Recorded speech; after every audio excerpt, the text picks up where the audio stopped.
I now pass to Catherine the title of Duke of Rossi, and the other Scottish titles which I have had the honour to carry for so long.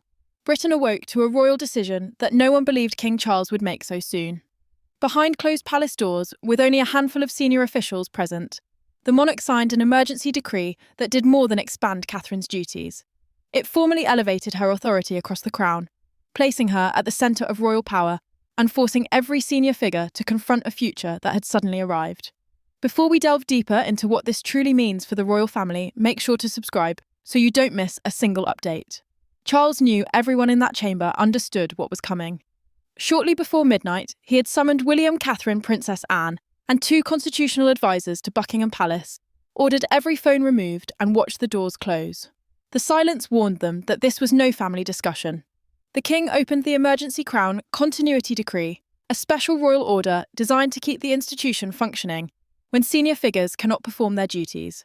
With one signature, he appointed Catherine as the monarchy's principal female state representative. She would lead ceremonial, diplomatic, charitable, and internal responsibilities whenever he or William was unavailable. She gained a permanent place in confidential planning meetings, access to restricted state briefings, and authority to coordinate the work of senior royals. Catherine read the final page once, then again. Her expression changed as the meaning settled over her, and she looked toward William without speaking. The prince felt pride, but fear moved beneath it. His wife was no longer simply supporting the future reign. She was being prepared to exercise authority, and both understood that such power would demand sacrifice from their marriage, their children, and their private lives. Charles placed the pen down and said the monarchy could no longer wait for tradition to catch up with reality. His recorded words, preserved in the official meeting account, confirmed that the decree had been prepared in secret for weeks. One absence made the room colder. Camilla had not been invited, and several duties once linked to the Queen's office had been transferred to Catherine. Anne broke the silence. She pushed the document across the table and told the future Queen that from that moment forward, every room would look to her before anyone spoke. Catherine did not celebrate. She rested her hand on the decree, knowing the honour carried a cost that no applause could soften. As the meeting ended, a sealed copy was sent to another royal residence. Its arrival would bring pain. But while Catherine stood frozen beneath the weight of her sudden elevation, someone elsewhere in the royal household was about to discover exactly what her rise had taken away. The decree may have carried Charles's signature, but its consequences reached far beyond a single page. For Catherine, it was an honour shadowed by fear. For William, it was proof that the future had accelerated without warning. For Camilla, it threatened a place she had fought decades to secure.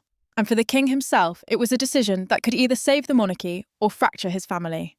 Catherine had earned trust slowly through years of public duty, family pressure, and disciplined silence during moments when the palace seemed close to losing control. She had rarely demanded attention. Yet her calm response to crises had made senior officials see her as more than a future consort. A consort is the spouse of a reigning monarch, traditionally expected to support rather than independently direct the institution. The new decree changed that understanding completely.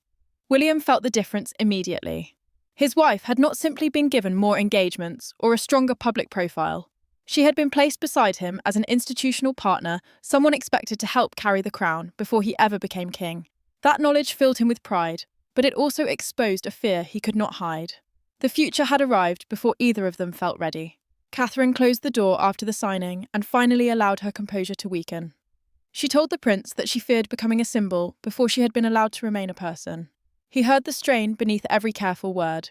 She had spent years protecting their children from the full weight of royal expectation. Yet now the same pressure had entered their home through an official decree. Charles faced a different pain. He knew Catherine's rise strengthened the monarchy because it created a clear line of leadership during illness, absence, or crisis. He also knew that every duty transferred to her reduced Camilla's influence. The king had chosen stability, but that choice had placed his marriage directly beneath the crown. Camilla opened the sealed copy at Clarence House and read without speaking. When she reached the clause transferring ceremonial coordination to Catherine, she slowly lowered herself into a chair. The phrase continuity of sovereign representation appeared repeatedly. It meant the authority to act publicly on behalf of the monarch would continue through Catherine whenever senior figures were unavailable. The wording made one truth impossible to ignore. This was permanent. Catherine later lifted the new briefing folder from her desk, then closed it again. She admitted to William that the authority attached to her name felt heavier than any jewel she had ever worn. He reached for her hand, but neither pretended that love could remove the burden. Anne then spoke privately with the future king. According to the documented account of their conversation, she told him that Charles had not acted from affection or sentiment. One internal crisis had forced his hand, and one royal ceremony had exposed just how dangerous the old arrangement had become. The decree had shocked the family, but its true origin lay in a single ceremony, where hesitation, humiliation, and a dangerous failure of command collided in public. Every royal crisis has a moment that later appears inevitable. But this one began with a mistake no palace statement could erase. Weeks before the emergency decree, a major Commonwealth reception descended into confusion when competing instructions divided the household. Catherine stepped forward to restore order, while Charles watched from only a few feet away. By the end of that evening, the king had seen enough to change the monarchy. Tension had already divided the Queen's household and the Wales team. They disagreed over schedules, diplomatic briefings, precedents, and who should control senior appearances whenever Charles reduced his workload. Precedents meant the formal order in which royal figures entered, stood or carried out official duties. No courtier wanted to settle the dispute because choosing one side would expose the growing battle between present status and future power. Confusion struck at the Commonwealth leadership reception. The event brought representatives from nations with historic links to Britain through the Commonwealth and association of countries connected to Britain. 3 visiting delegations were left waiting. Senior royals received different entrance instructions. Then the king reached for the briefing papers needed for his address and discovered they were missing. Catherine saw the panic spreading before anyone else acted. She took the misplaced folder from a shaken aide, corrected the receiving line, and spoke directly to the waiting delegates. Within minutes, she restored order. Charles remained only a few feet away, watching her protect the dignity of the crown, while competing households protected their own authority. Camilla did not see calm leadership. She saw an invasion of her position. After the reception, the Queen Consort followed Catherine into a side chamber and accused her of exercising power that had never been granted. Her anger carried years of struggle, sacrifice, and fear that the future was already pushing her aside. Catherine held her ground. She told the Queen that she had acted because the monarchy was being embarrassed in front of international guests, not because she wanted to challenge her. The answer was controlled, but that calmness only deepened Camilla's fury. She heard no apology. She heard proof that the younger woman believed action mattered more than rank. Charles later demanded a full account. According to the documented internal review, crucial briefing changes had been withheld during a dispute between the two households. The failure was no accident of timing. Personal rivalry had endangered a major royal event and left the monarch publicly exposed. Anne gave him the verdict he had been avoiding. In a recorded private conversation, she said Catherine had shown command under pressure, while others guarded territory. The Princess Royal forced her brother to ask who could truly hold the institution together when the next crisis arrived. Camilla soon learned that the king had begun drafting a permanent solution. She demanded to face him before his signature changed everything. What began as a ceremonial failure now became a battle over loyalty, marriage, and the future, one that Charles could no longer settle through silence. There were no aides in the room, no courts to soften the language, and no cameras to preserve appearances. Camilla entered, believing she could persuade her husband to abandon the decree. Instead, she found Charles standing beside the unsigned document, already emotionally distant from the argument she had prepared. What followed was not merely a dispute over duties. It was a reckoning over everything their partnership had promised. Camilla had demanded the meeting as soon as she learned that key responsibilities would move permanently from her household to Catherine's office. A royal household is the private team of advisors, secretaries, and staff who organise a senior family member's official work. Losing control of those duties meant losing influence over schedules, ceremonies, and the decisions that shaped public royal life. Charles agreed to meet without advisors because he wanted her to understand one painful truth. This was not a bureaucratic manoeuvre hidden behind palace language. It was his decision. The king believed the monarchy needed a clear chain of authority, especially after rivalry between the households had nearly humiliated the crown before international guests. Camilla placed the draft decree on the table. She asked whether he truly intended to reduce her to a title without influence, after she had endured years of hostility, to stand beside him. Her voice carried more than anger. She was asking whether every sacrifice she had made could now be pushed aside by one signature. Charles did not retreat. He told the Queen Consort that her place in his life was not being erased, but the monarchy could not be organised around personal reassurance, while its stability remained at risk. The words cut deeply because they separated their marriage from the crown, placing duty above the promises they had once made privately. Camilla accused him of choosing William's future family over the woman who had supported him through his darkest years. She reminded the monarch how long she had waited, how much public judgment she had survived, and how often she had remained beside him when others stepped away. He listened, but his silence revealed that love would not reverse the decision. Charles finally revealed the evidence preserved in the documented internal review. Several senior officials had independently recommended Catherine for expanded authority after the Commonwealth reception. William had not forced the decree. Anne had also warned in a recorded private conversation that continued rivalry could cause another public breakdown during a state occasion. Camilla removed a ring and placed it beside the document. For several seconds, neither moved. Then she put it back on, refusing to surrender her marriage, even as she recognised the power shifting away from her. Before leaving, she asked who would enforce Catherine's authority when senior figures resisted. Charles answered with one name, Anne. The decree carried the king's signature, but the machinery behind Catherine's rise had been built by someone whose loyalty was to the crown before any individual. Charles made the decision, but Princess Anne made it possible. While emotion consumed the palace, Anne approached the crisis with cold precision, examining schedules, failures, loyalties, and the dangerous gaps no one wished to name. Anne did not view Catherine's rise as a family victory. She viewed it as structural survival. And once she committed herself to the decree, resistance inside the monarchy became almost impossible. Anne understood royal duty beyond speeches and ceremonies. Decades of relentless service had earned her the trust of officials who knew that public appearances were only the surface of the institution. Behind them stood private secretaries, charities, diplomatic officers, and ceremonial departments, the teams responsible for turning royal decisions into organised action. Charles therefore authorised his sister to build the operational framework that would transform Catherine's new position from symbolic language into real authority. Anne met Catherine alone and pushed a 12-month schedule across the desk. It contained state receptions, diplomatic meetings, military ceremonies, charity visits, and private briefings that would leave little room for an ordinary family life. She asked whether the future queen was prepared to be judged more harshly than any royal woman before her. Catherine did not answer immediately. She admitted that part of her wanted to refuse. The new burden could affect her health, her children, and the quiet strength of her marriage to William. She understood why the crown needed stability, but she also knew that every additional duty would pull her further away from the private world she had fought to protect.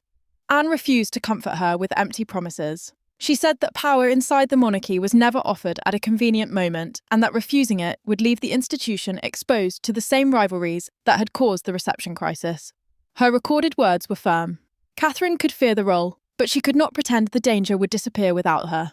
The implementation plan placed Catherine above every other female working royal in operational coordination. That meant she would direct how official duties were organised, while existing titles remained unchanged, avoiding an open rupture over rank. Anne had already secured written cooperation from key advisors, charitable organisations, diplomatic teams, and ceremonial officers, before Camilla understood how far the transition had progressed.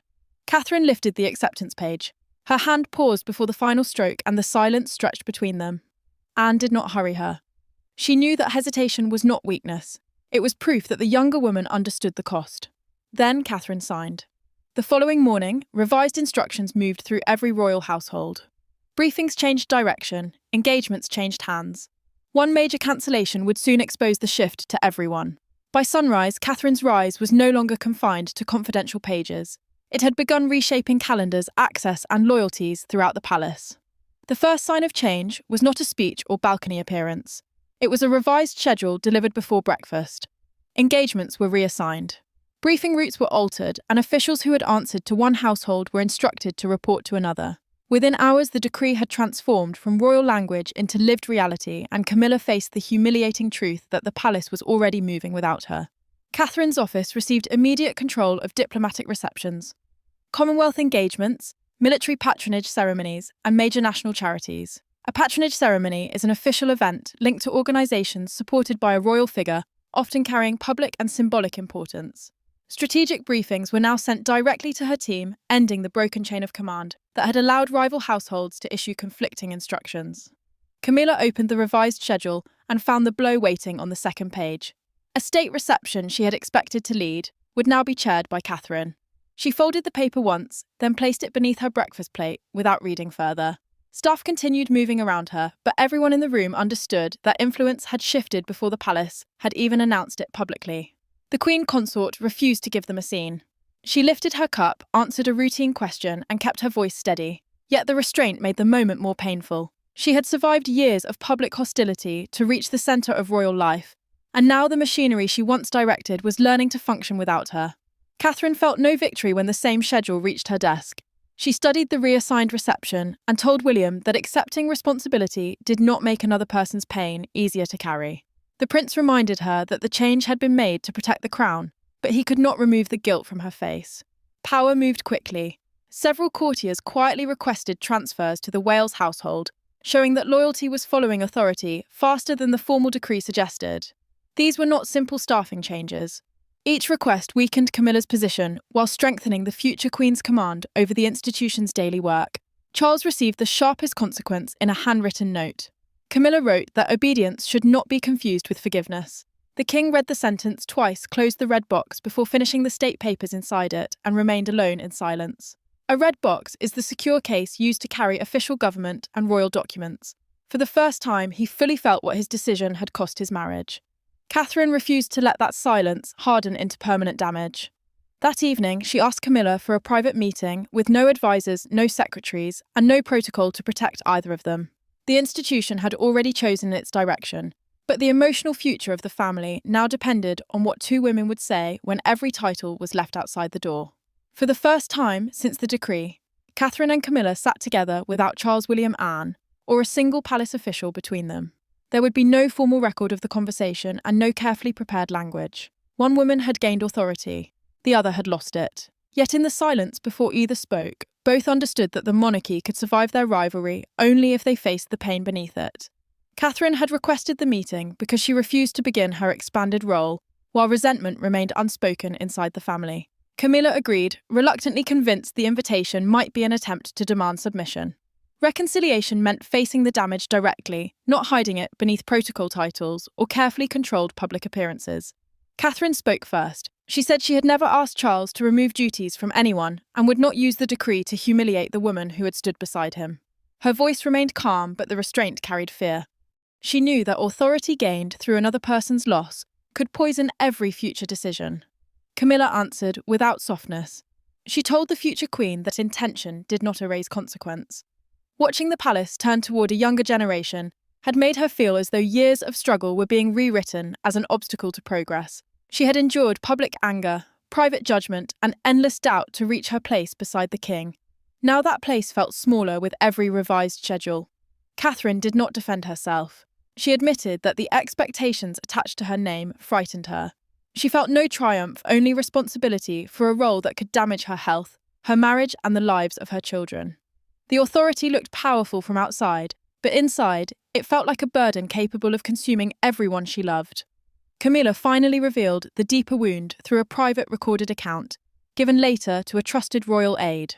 Her anger was directed less at Catherine than at Charles. He had decided their shared future without trusting her with the truth. Before the decree was complete, the Queen Consort could accept losing duties more easily than being excluded from the decision. Catherine offered something unexpected. Several personal causes would remain under Camilla's direct leadership, not as compensation, but because years of service could not be reduced to hierarchy. Those charities mattered because they carried relationships built over decades, and removing them would turn reform into punishment. Silence followed.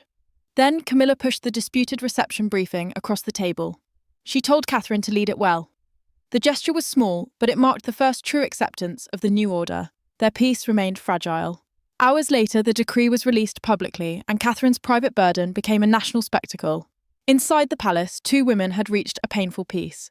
Outside its gates, Britain was about to decide what Catherine's rise meant for the crown itself. When the palace announcement finally appeared, the reaction was immediate. Broadcasters interrupted scheduled programming. Newspaper offices rebuilt their front pages, and crowds gathered outside royal residences, searching for meaning in the language of an emergency decree. Catherine had been admired for years, but this was different. Britain was no longer being asked to imagine her as a future queen. It was being told she had already begun to wield power. Buckingham Palace published the decree's principal terms and presented Catherine's elevation as a continuity measure approved by Charles to protect the monarchy's long-term stability. A continuity measure is a formal plan designed to keep royal duties moving during illness, absence, or sudden crisis. Officials stressed that the decision expanded her responsibilities without changing the constitutional line of succession, the legal order deciding who inherits the throne. The country reacted before the palace could control the meaning. The next morning, a national newspaper printed Catherine's photograph across its front page, beneath the words, "The Crown turns to her." Copies disappeared quickly from stands near Westminster, while a leading broadcaster described the announcement as the clearest transfer of visible royal authority since the beginning of the king's reign. William watched the coverage beside his wife. He noticed her hands tightening around a cup as commentators praised her strength, discipline, and supposed readiness for sacrifice. When they began speaking about Catherine as though she no longer possessed ordinary fear, the prince switched off the television. He understood that public admiration could become another form of pressure, demanding perfection from the woman he still saw carrying private doubts. Catherine felt the praise closing around her. Every celebration created a new expectation about leadership, motherhood, duty, and emotional control. The public wanted certainty, yet she knew the decree had been born from conflict, pain, and a family forced to confront its deepest divisions. Crowds gathered outside Buckingham Palace, carrying her photographs and calling her name. A smaller group questioned whether too much influence had been concentrated inside the Wales household. The division mattered because the crown could not survive through popularity alone. It also needed trust that power remained balanced, disciplined, and tied to service rather than ambition. Charles answered that doubt through action. At his next engagement, the monarch paused before the principal guests and deliberately stepped aside. Catherine moved forward to greet them first. The gesture required no speech. It publicly confirmed that her authority was already active, and that the decision had come directly from him. The nation had seen the future change in a single step. Yet the final verdict would come at Catherine's first major state duty, where every member of the family would have to choose whether to stand behind her or expose the wounds still hidden beneath royal unity. The headlines had declared Catherine's rise, but only one final public moment could reveal whether the royal family had truly accepted the future Charles had created. The emergency decree reached its true conclusion, not in the room where Charles signed it, but at Catherine's first state reception under her new authority. The family entered carrying private wounds, altered loyalties, and memories of everything the decision had cost. Yet when the moment came to stand before the nation, each of them made a choice, and together those choices delivered the monarchy's final verdict. Catherine entered the reception as the principal royal representative, the senior family member authorised to act publicly on behalf of the monarch during that event. For the first time, the emergency crown continuity decree was no longer a secret document or a source of private conflict. It had become a working reality. Senior officials followed her instructions without hesitation, proving the new chain of command had been accepted throughout the institution. Charles waited beside her before the doors opened. The king saw the tension beneath her composure and spoke quietly enough that no one else could hear. He told Catherine that authority was not proven by forcing people to obey. It was proven by making them feel secure beneath it. She carried those words forward, understanding that leadership would be measured not by how high she stood, but by how calmly others could stand around her. William took his place at her side with unmistakable pride. The prince understood that their partnership had begun its most demanding chapter years earlier than either had expected. He was no longer watching his wife prepare for a distant future. He was watching her carry the present, and that knowledge changed how he saw both her strength and the sacrifices still ahead. Camilla arrived without resistance. The Queen Consort greeted Catherine, paused and allowed her to lead the procession. That single gesture ended the struggle over precedence, the formal order deciding who enters or stands before whom during royal occasions. She did not surrender her dignity. Instead, she accepted that the monarchy could honour her service while still moving toward a new centre of authority. Anne watched every position fall into place. The Princess Royal understood that the decree had succeeded because it transformed private rivalry into a clear structure of service. Charles understood something more painful. Saving the crown had required him to wound someone he loved. Yet the calm order of the evening proved that delay would have caused deeper damage. Catherine did not emerge as a conqueror who had defeated another woman. She emerged as a reluctant leader who accepted power because stability, discipline, and compassion were needed more than personal comfort. The monarchy had stopped treating her as merely the promise of its future. It now trusted her as one of the guardians of its present. That night, the crown did not simply elevate Catherine. It revealed that true royal power belongs not to the person who demands the highest place, but to the one willing to carry its heaviest burden.